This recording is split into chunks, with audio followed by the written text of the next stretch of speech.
Skënderbeu është ndoshta emri më i madh në historinë shqiptare, një hero që na është mësuar që fëmijë, një figurë që e njohim, ose të paktën kështu mendojmë. Por ja e vërteta e hidhur. Shumë nga gjërat që dim për Skënderbeun janë vetëm sipërfaqe, sepse historia e tij e vërtetë është shumë më komplekse, më e errët dhe më interesante se sa versioni i librave shkollor. Në këtë video nuk do të dëgjosh lavde boshe, nuk do të dëgjosh mite të përsëritura pa menduar. Do të dëgjosh 7 gjëra për Skënderbeun që shumica e shqiptarëve nuk i dinë. Dhe disa prej tyre do të bëjnë të shohësh ndryshe jo vetëm Skënderbeun, por edhe vetë historinë tonë. Le të filloj me një fakt që rrallë përmendet. 1. Skënderbeu nuk u rrit si shqiptar. Gjergj Kastrioti nuk u rrit në Shqipëri. Ai u mor peng që fëmijë dhe u dërgua në oborin Osman. Atje u rrit si ushtar Osman, u edukua sipas doktrinës islame, u trajtua si një nga komandantët më premtues të perandorisë osmane. Në fakt, për shumë vite, Skënderbeu ishte më shumë osman se sa shqiptar. Ai luftoi për sultanin, komandoi ushtria osmane, mori tituj dhe respekt. Dhe këtu lind pyetja që rrallë bëhet publikisht. Si mundet një njeri i formuar nga armiku të kthehet në armikun më të madh të tij? Përgjigjja nuk është romantike, është politike, është strategjike dhe është shumë njerëzore. Por për ta kuptuar këtë, duhet kalojmë tek gjëja e dytë. 2. Arratisja e Skënderbeut ishte një vetvrasje politike. Kur Skënderbeu vendosi të largohej nga ushtria osmane, ai nuk ishte i sigurt për asgjë. Jo për popullin, jo për fisnikët shqiptar, jo për familjen, as për jetën e vet. Ai nuk po kthehej si hero, po kthehej si tradhtar i perandorisë më të fuqishme të kohës. Nëse kapej, do të ekzekutohej publikisht, familja e tij do të zhdukej, emri i tij do të fshihej nga historia. Dhe ja detaj që shumica nuk e din. Skënderbeu nuk kishte ushtri kur u kthye në Shqipëri. Ai kishte vetëm një firmë të falsifikuar të sultanit, disa qindra njerëz besnik dhe një plan që varej nga sekonda. Marrja e krujës nuk ishte betejë, ishte mashtrim inteligjent. Një letër, një vul, një moment i vetëm. Nëse ajo letër nuk funksiononte, historia shqiptare do të mbaronte aty. Por edhe pasi e mori krujën, rreziku sapo kishte filluar, sepse problemi më i madh nuk ishin osmanët. 3. Shqiptarët nuk e donin të gjithë Skënderbeun. Kjo është pjesa që librat nuk e theksojnë. Shqipëria e shekullit të 15 nuk ishte e bashkuar. Ishte ndarë në familje feudale, interesa personale, aleanca të përkohshme, tradhti të heshtura. Shumë fisnik shqiptar kishin marrë tituj nga osmanët, kishin prona, kishin interesa personale. Për ta, Skënderbeu nuk ishte shpëtimtar, por një rrezik që mund të shkatëronte balancën. Lidhja e Lezhës nuk ishte bashkim zemrash, ishte marrëveshje frike. Frikë nga osmanët, frikë nga humbja e pushtetit, frikë nga njëri tjetri. Dhe Skënderbeu e dinte këtë. Ai nuk sundoi me romantizëm, ai sundoi me kontroll, diplomaci dhe forcë. Hero? Po, por edhe politikan i ftohtë. 4. Skënderbeu u shpall heroi i Evropës, por u la vetëm nga Evropa. Në histori, Skënderbeu përmendet si një nga figurat më të mëdha të rezistencës evropiane. Papa e quajti atë atleti i Krishtit. Kronikat e kohës e përshkruajnë si mbrojtësin e qytetërimit perëndimor. Por pas këtyre titujve madhështor, fshihet një realitet i ftohtë. Evropa nuk e ndihmoi Skënderbeun sepse e donte Shqipërinë. Evropa e mbështeti sepse Skënderbeu luftonte në vend të saj. Për sa kohë që betejat zhvilloheshin në Kruj, Dibër apo Mat, Roma flinte e qetë, Napoli nuk rrezikoi, Venecia vazhdonte tregtinë me osmanët. Ndihma që Skënderbeu merrte ishte letra lavdërimi, tituj simbolik, premtime të bukura. Por jo një ushtri të qëndrueshme, jo mbështetje afatgjatë, jo aleancë të sinqertë ushtarake. Kur Skënderbeu kërkonte ndihmë reale, përgjigjja ishte zakonisht vonesë, heshtje ose diplomaci boshe. Ai u bë legjend për Europën, por mbeti i vetëm në fushën e betejës. Dhe Skënderbeu e kuptoi këtë herët. Prandaj ai nuk ishte naiv. Ai luante politik, negociata, aleanca të përkohshme. Ai e përdori fen si gjuhë diplomatike, jo si motiv të verbër, sepse e dinte një gjë.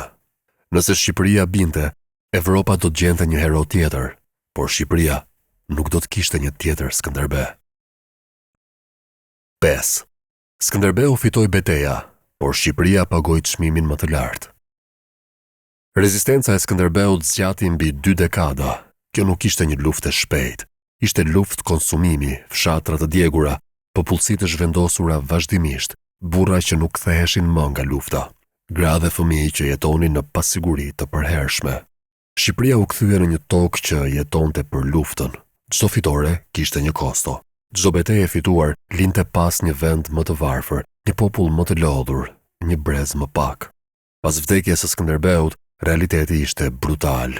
Rezistenca u dobësua, fisnikëria u përça, osmanët u rikthyen me forcë të plotë. Shumë shqiptar nuk panë më të ardhme në trojet e tyre. Ata u larguan drejt Italisë, duke krijuar komunitetet arbëreshe. Ishte një emigrim i dhimbshëm, por i domosdoshëm për mbijetesë. Kjo është e vërteta e madhe që rrallë thuhet. Skënderbeu nuk e shpëtoi Shqipërinë përgjithmonë, por i dha asaj kohë, dinjitet dhe identitet. Ai nuk fitoi pa humbje, ai nuk luftoi pa pasoja, por pa të, historia jonë do t'ishte shumë më e shkurtër dhe shumë më e errët. 6. Trupi Skënderbeut u zhvarros nga armiqtë e tij. Skënderbeu vdiq në vitin 1468, jo në betejë, jo me shpatë në dorë, por nga sëmundja. Edhe kjo është simbolike, sepse armiku që nuk arriti ta mposhtë në fushën e betejës, do të përpiqej ta shkatërronte edhe pas vdekjes. Skënderbeu varros në Lezhë, me nderime si prijës, si simbol i rezistencës shqiptare. Por disa vite më vonë, kur osmanët pushtuan Lezhën, ndodhi diçka që tregon sa shumë e kishin frikë emrin e tij. Ata e hapën varrin e Skënderbeut, sipas kronikave të kohës, kockat e tij u morën dhe u ndanë. Pse? Sepse osmanët besonin se eshtrat e tij mbanin fuqi simbolike. Emri i tij frymëzonte kryengritje. Figura e tij ishte më e rrezikshme se një ushtri. Disa ushtarë mbanin copa eshtrash si Hajmali, me besimin se forca e Skënderbeut do t'u kalonte atyre. Kjo nuk është legjendë romantike, është frikë reale nga simboli. Një armik që të zhvarros nuk ka frikë nga trupi yt, por nga ideja që përfaqëson. Edhe i vdekur, Skënderbeu nuk ishte i mundur. 7. Skënderbeu nuk u bë mit nga rastësia. Ai u bë shembull. Pas vdekjes së tij, rezistenca shqiptare u shua gradualisht. Por emri Skënderbeut nuk u shua kurrë. Ai u përmend në kronika europiane, në libra strategjie ushtarake, në histori të rezistencës kundër perandorive. Figura e tij u përdor si shembull i qendresës, simboli i identitetit, pikë reference për kombin shqiptar. Por këtu është thelbi që duhet kuptuar. Skënderbeu nuk është i madh sepse e fitoi gjithmonë. Ai është i madh sepse refuzoi të dorëzohej. Ai e dinte se nuk do ta fitonte luftën përjetësisht, por e dinte edhe diçka tjetër më të rëndësishme.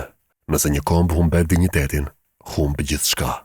Skënderbeu nuk na la një shtet të fuqishëm, na la një kujtesë, një standard, një pyetje që vazhdon edhe sot. Çfarë bën ti kur përballë ke diçka më të madhe se vetja? Skënderbeu nuk është vetëm një figurë së kaluarës, ai nuk është vetëm një statuj, nuk është vetëm një emër rruge apo sheshi. Skënderbeu është një pyetje që na bëhet edhe sot, sepse historia e tij nuk është histori fitore e absolute, është histori qëndrimi. Ai jetoi mes dy botëve. U rrit si osman, u formua si komandanti një perandorie, por zgjodhi të kthehej tek rrënjët e tij, edhe kur kjo zgjedhje nënkuptonte rrezik, humbje dhe vetmi. Skënderbeu nuk luftoi sepse ishte i sigurt se do fitonte. Ai luftoi sepse refuzoi të pranonte një realitet që nuk e përfaqësonte. Dhe kjo është arsyeja pse figura e tij mbijeton, sepse çdo brez shqiptar, në një formë ose në një tjetër, përballet me të njëjtën dilemë, të përshtatet apo të qëndrojë, të largohet apo të luftojë për identitetin e vet. Skënderbeu na mëson se identiteti nuk trashëgohet, mbrohet. Liria nuk dhurohet, kërkohet. Historia nuk është e drejtë, por kujtesa është zgjedhje. Edhe sot shqiptarët janë të shpërndar kudo në botë. Si dikur, jemi mes fuqive më të mëdha se vetja. Si dikur, jemi të detyruar të përshtatemi. Por pyetja mbetet e njëjtë si në shekullin e 15. A do ta mbajmë gjallë atë që jemi, apo do ta harrojmë për rehati? Skënderbeu nuk kërkoi të mbahej mend si mit. Ai thjesht bëri atë që besonte se ishte e drejtë. Dhe ndoshta kjo është arsyeja pse emri i tij ende na flet sot. Nëse kjo video të bëri të mendosh ndryshe për Skënderbeun, atëherë abonohu për më shumë histori që nuk t'i kanë treguar. Komento më poshtë, cila nga këto 7 gjëra të habiti më shumë. Dhe në videon tjetër do të flasim për figura të tjera shqiptare që historia i ka thjeshtuar ose fshehur. Mos e humb.